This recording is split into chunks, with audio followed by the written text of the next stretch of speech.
महादेव जी का मंदिर है। और इस मंदिर के अंदर आपको जो कुआं दिख रहा है ना, इस कुएं में से एक टनल निकला हुआ है। ओके। यानी कि एक सीक्रेट पैसेज रोड है।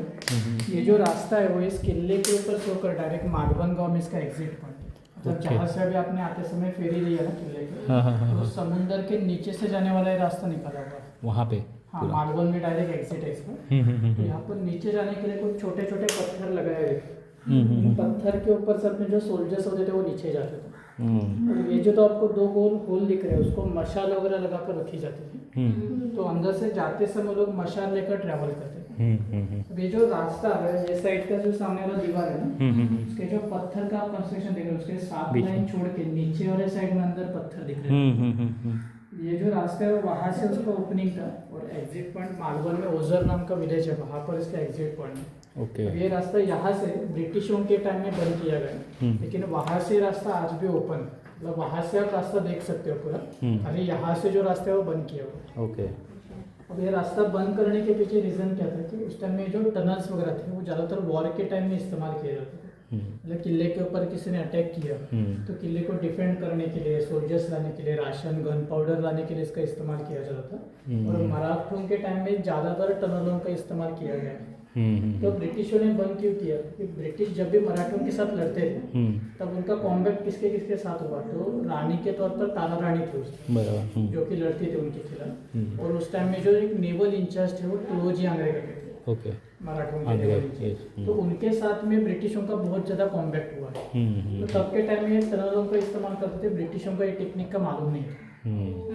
तारा रानी क्या करते थे, जब भी ब्रिटिशों को एक किला लेना हो या फिर वो टेक ओवर करने के लिए, अटैक करने के लिए आ रहे हो, तो पहले से ये पूरा किला खाली करके रखते थे। तो अंदर कुछ छोड़ते ही नहीं, राशन वगैरह सब कुछ निकाल देते, कैनन्स वगैरह सब कुछ, पूरा एम्प्टी किला रखते थे। तो जैसे ही ब्रिटिश आते थे किला उनको सरेंडर कर देते थे। सरेंडर किला होते हो गए होते थे, किले के प्रोटेक्शन के लिए सब आर्मी लाकर रखते थे, आर्मी के लिए राशन लाकर रखते थे, गन पाउडर कैनन्स वगैरह लाकर रखते थे। तो जैसे वो किलों को फिलअप कर देते, तारा रानी क्या करते थे, टनल का इस्तेमाल करते थे, रात के टाइम में आकर किला टेक ओवर कर देते थे। मतलब किला वॉर में पूरा सेफ हो गया, किला अपने पास आ गया, उससे दुश्मन का राशन मिल गया, गन पाउडर मिल गया, कैनन मिल गया, मतलब उसको इकोनॉमिकली भी लॉस हो गया, तो वापस से अटैक करने के लिए आएगा। तो इनके बारे में लिखते हुए ब्रिटिश ऐसा लिखते हैं कि जो मराठों का जो टेक्निक है कुछ अलग टेक्निक है, चूहोन जैसे, जो कि जमीन के नीचे से आते हैं और किले को वापस से रिकैप्चर कर लेते हैं।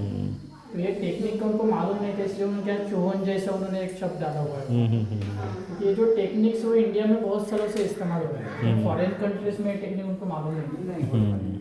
ये पूरा 8 किलोमीटर का रास्ता है, अंदर जाते समय मशाल लेकर ट्रैवल करते थे कि अंदर लाइट दिखना चाहिए उनको।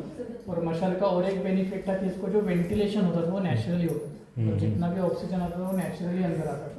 तो नेचुरल आने वाला ऑक्सीजन इतना रिक्वायर्ड है कि अंदर से ट्रैवल हो सकते हो। पता लगने के लिए मशाल भी इम्पोर्टेंट है। मशाल को आग रहता है, आग को जलने के लिए ऑक्सीजन लगता है। ऑक्सीजन लेवल अगर कम हो जाएगा तो मशाल जलती नहीं, बुझने लगेगी।